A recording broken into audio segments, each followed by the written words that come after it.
Assalamualaikum warahmatullahi wabarakatuh. Ini buat gasan bubuan Banjar lah. Ulun nih iseng-iseng nih mencobai Google Earth untuk melihati peta Kalimantan Selatan. Memang dasar banyak nang rusak sudah. Buan pian nih bersiap aja lah.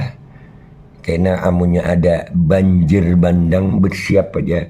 Amunnya curah hujan tinggi dengan keadaan daerah aliran sungai yang sudah rusak hutannya, bersiap aja.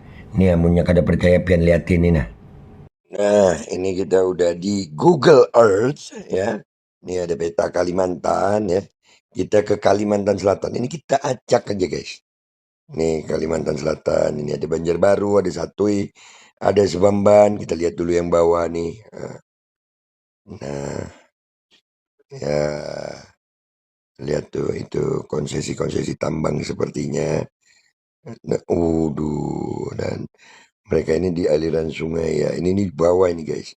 Kita coba Nah, rantau.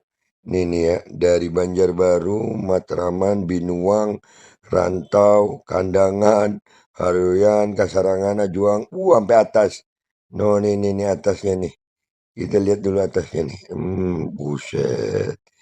Ya, udah begitu. Ini yang kecil-kecil nih juga udah mulai nih ya. Nah, nah, ada Majelis Taklim Nurul Muhibbin Balangan. Lu lihat ini rusaknya, ya Allah. Terus ini banyak di daerah aliran sungai, guys. Ya, jadi wajar aja kalau kedepannya kalian akan melihat Kalimantan Selatan akan banyak terkena banjir bandang. Subhanallah. Nih, ya Allah, daerah-daerah kena tambang semua nih. Dan ini di perbukitan dan daerah aliran sungai. Guys, 1 hektar rusak di hulu itu bisa merusak 100 hektar di hilir.